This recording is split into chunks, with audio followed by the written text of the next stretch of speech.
All right, welcome back to SMC Seattle. Our event's going to start in just a few minutes, and we're here with one of our speakers, Sean O'Driscoll. And Sean, we know each other well.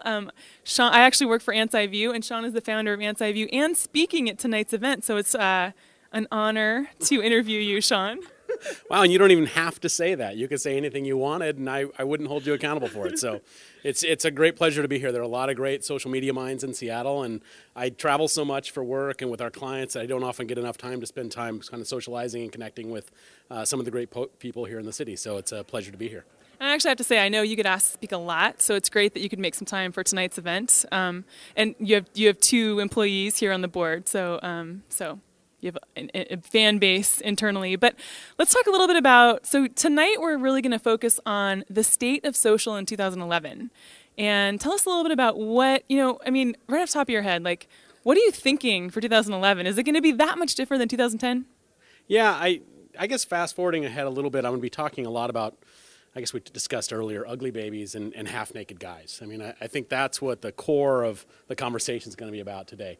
And everything going viral? And everything going viral. I don't know how to combine that with half-naked guys, but that could be a bit of a challenge. But, seriously, I think we'll spend time talking about advocacy and how do you build a fan base for your product, service, or brand. And we'll spend a lot of time talking about insights and how important it is before you get started in social to really pick a core customer insight that's going to drive how you think about building engagement online. It can't start with a campaign. It's not going to start with a product, and it sure won't start with a creative brief. You really have to start with some deep, intimate knowledge of your customer and what they're trying to achieve, what they're trying to do online, and let that sort of be your talisman, if you will, for how you think about engaging online.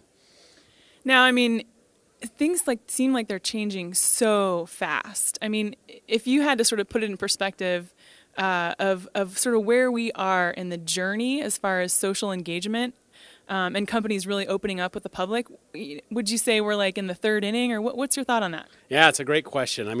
Obviously it depends on who you are, but I think the real answer at sort of a macro level is that the industry is still in its opening third innings at least, right? We're just getting started. Even the technology has a long ways to go to really think about deeply connecting consumers with all the people, especially in a large enterprise, that may want to connect and share and provide observations back to the brand that matter or share with other consumers. When it comes to measurement, I think we're all talking about that at a lot of events, and there's certainly a lot of room ahead of us to kind of better understand how to measure the impact of this kind of marketing or this kind of an engagement.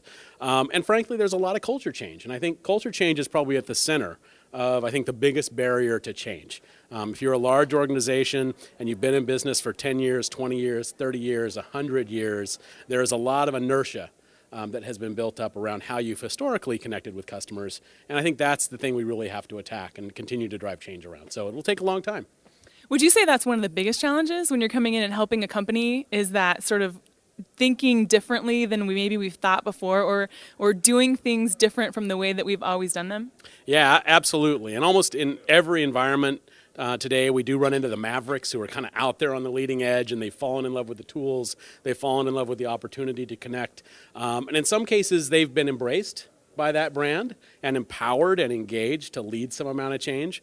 But oftentimes, they're running below the radar and sometimes even being resisted by various factions inside the organization. And so figuring out how you're going to unleash both that talent and passion and align it with leadership and change management and governance in a way that helps you connect systematically with your customers is just an enormous challenge for organizations. And so absolutely, I think culture change is the #1 job that we'll be focused on every day in 2011. All right, so back to the ugly babies and naked guys. Naked guys. Yeah, naked guys. No, okay. Good. Yeah, Okay. Good. yeah. Little teaser foreshadowing here for the event. So I know a little bit about what you're going to talk about just because I've talked to you about it. But when we look at naked guys, we're really, one of the things I think that's interesting about this year was the Old Spice campaign. What do you think about that campaign? Well, it's genius in a way, right? We, in full disclosure, had the opportunity to do some work with Procter & Gamble, so we know a little bit of the inside story of how that came to pass.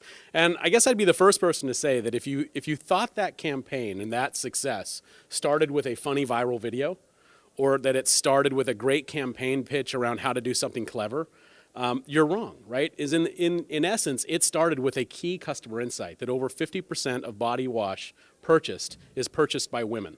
And so one of the core insights that Procter & Gamble had was, how do we create an engaging campaign focused not just on the consumer, but on the actual buyer? And they saw a tremendous uplift in sales, which I'll share later in the presentation, from that effort. And so they saw not only the ability to connect to key customer insight, but they got great results from an ROI out of that campaign. So genius idea, great execution. And you can't go wrong when you're funny. You can't go wrong when you're Or naked. Or, well, maybe you can go wrong when you're naked, but we'll see. These are Velcro pants, so I'll try to keep them buckled.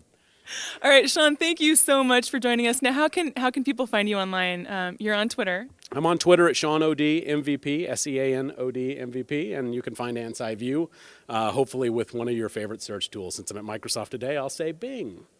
Awesome. Thanks again, Sean, for joining us. My pleasure. Thanks.